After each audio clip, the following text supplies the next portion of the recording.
Hey there, physics students.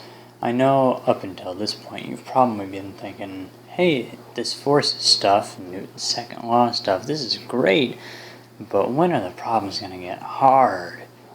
Well, here you go. This is a challenge problem. I would encourage you to try and set this one up on your own.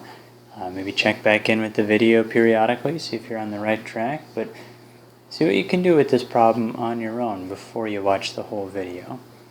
So this one we've got two different questions to ask. One about the box sliding up the ramp and reaching its highest point, and then the second question, what's going to happen after that. So let's focus on the first question here. How far up the ramp is the box going to slide? I know that I've got friction involved here, I've got gravity, I've got a normal force, lots of forces going on, so my very first step is going to be to draw a free body diagram.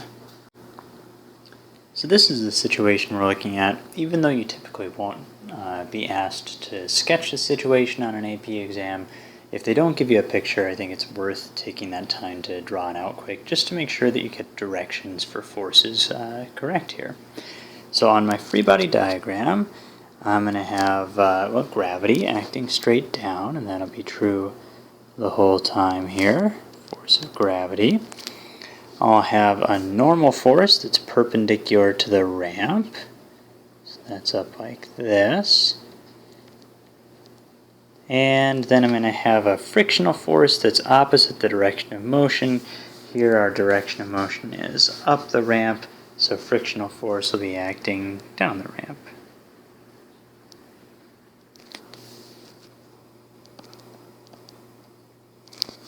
Okay, and then I'm going to choose a coordinate system so that my x-axis is parallel to the ramp, and the y-axis is perpendicular to the ramp.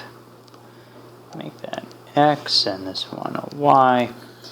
Okay, and then I've got components of gravity in both the x and the y direction here. So keep in mind that on the AP exam, they might ask you to do a pretty free diagram and a working free body diagram. So here I'm going to go ahead and make this into my working free body diagram.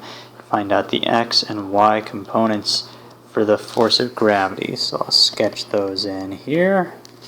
And this will be the FGY. And this is FGX. Oops.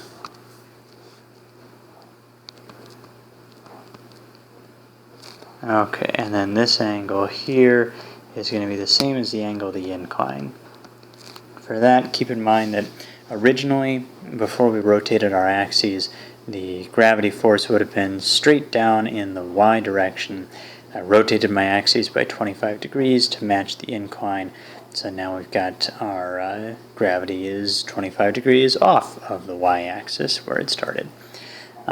Here I see that in the direction of motion, in the x direction, I've only got forces that point to the left, only in the negative x direction. So both friction and the gravitational force are going to cause this thing to slow down and come to a stop. Now the x part of the gravity I could figure out by doing mass times acceleration of the gravity and then do some trig to find that FGX. But the force of friction, I don't have a value for. Since I have the coefficient of friction, though, that suggests to me that, alright, my first step is probably going to be figure out the normal force, and then I can use that coefficient of friction to find the force of friction. Normal force is a force in the y direction, along with the gravitational force in the y direction. And I can see that this box, it doesn't fall through the ramp or shoot up into the sky, so the acceleration in the direction perpendicular to the ramp must be 0. So these two forces are going to end up balancing each other out. But the important part here is that I know I need to start by looking at the forces in the y direction. So I'm going to write my Newton's second law equation for the forces in the y direction. I decided before I looked at the total forces in the x and y direction to go ahead and figure out the forces that I could figure out right at the very beginning here. So force of gravity with the mass of the object, 10 kilograms, times the acceleration of gravity, 9.8 meters per second squared, to get 98 newtons. And then I'm just doing a little trig with this right triangle to find the x and the y components. Now we'll look at the total force in the y direction, set it equal to mass times acceleration in the y, and then the total force in the x direction, and set that equal to mass times acceleration in the x. First, considering the y direction, I've only got two forces with y components. That's this normal force in the upward y direction, or the positive y direction, and the gravitational force in the negative y direction. And then, as I said earlier, acceleration in the y direction is just going to be 0. So by substituting in the positive normal force and a negative force of gravity in the y direction, and acceleration is 0, I can find that normal force has to be equal to the y part of the gravitational force, which we found earlier to be 88.8 newtons. Now in the x direction, I've got two forces. As I said earlier, they both act in the left direction, or usually the negative x direction. That's the force of friction and the force of gravity in the x direction. And we don't know what the acceleration in the x is here, so I'm going to leave that one as a variable. At this point in analyzing this equation, I see that I have the acceleration in the x that's unknown and the frictional force that's unknown as well. That means this equation isn't solvable right now. So I'd need to find another way to solve for one of these values. Sometimes we have ways to solve for acceleration using the kinematics equations. Since it's asking me about how far or how high up the ramp the box is going to get, I'm assuming that that's using kinematics equations is going to be my last step in this problem. So I'll look for other ways to do this. I think probably that means that I'm not going to find acceleration in the x first, but rather find the frictional force first here. And to find the frictional force, I have another equation. I can use the equation that force of friction is equal to mu times the normal force. The more general form of this equation is that the force of friction is less than or equal to mu times the normal force. Since this box is sliding across the ramp, though, at this point, I know that that force is going to be exactly equal to mu times the normal force. It's only the static frictional force that has a range of possible values. So I have both the normal force and the value for mu, so I can find the frictional force, then plug into the x equation, the Newton's second law equation in the x direction, to find acceleration in the x.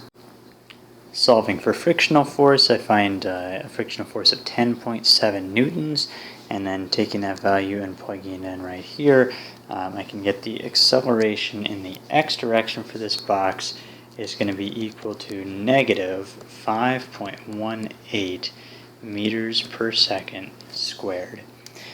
Now I have acceleration. I'm given information about the starting velocity, so I can go and figure out what the distance is this thing's going to travel before it comes to rest.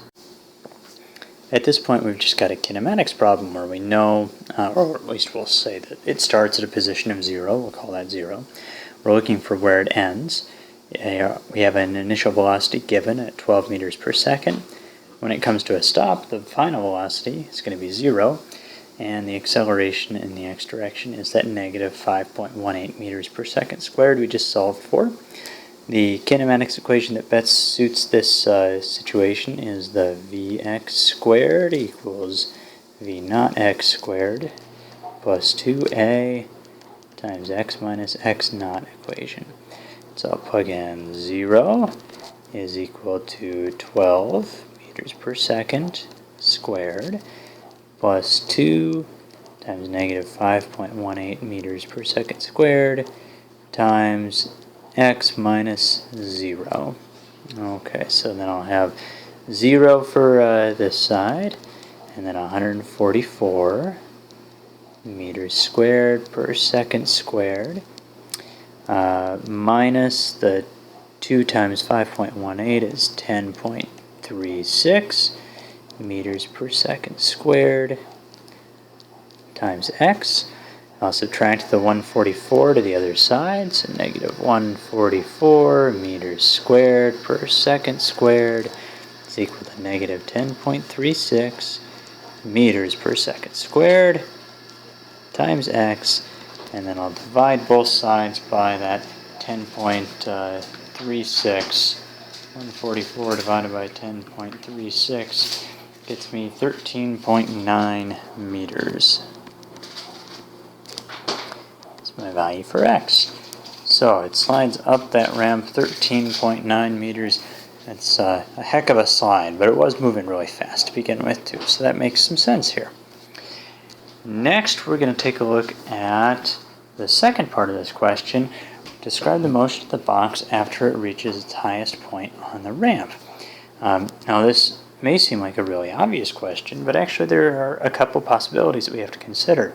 We could have this box start to slide back down the ramp, or we could have it get to the top and stop and then just stay up there. Maybe the static frictional force is big enough to hold it in place once it comes to rest.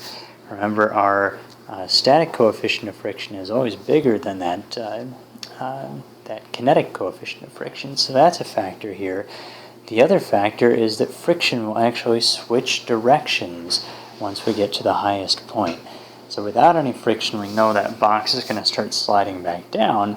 Friction opposes motion, or the start of motion, so friction now, instead of acting down the ramp, is going to act back up the ramp with a maximum value of mu times the normal force, where here mu is the 0.15 times the normal force.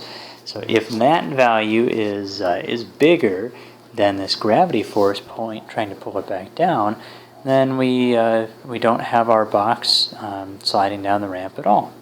So let's go ahead and set this up to check for that now. So first step on this problem then is to draw out a free body diagram again. We have the same situation as we did before, except this frictional force is now in the opposite direction. Most of this problem hasn't changed though, so I can use the same values that I calculated above. So now the question is this downward force from gravity big enough to overcome this static frictional force trying to keep the blocks from moving down the hill? So our frictional force is going to have a maximum value. Frictional force is going to be less than or equal to mu times the normal force. And so here our mu that we're talking about is the static coefficient of friction, which was 0.15, times the normal force, which is 88.8 newtons. So we find that our frictional force has a maximum value then of 13.32 newtons. So the frictional force resists with 13.32 newtons of force. That isn't enough though to stop the x part of the gravity from pulling this thing down the ramp, 41.4 newtons. So the box begins to slide. As soon as it begins to slide, our frictional force drops. We no longer have static friction. We switch over to kinetic friction again, and the value that we had for that earlier is going to apply. So from here, maybe the question would go on to ask you about how long does it take to get that down to the bottom, so you could calculate the acceleration.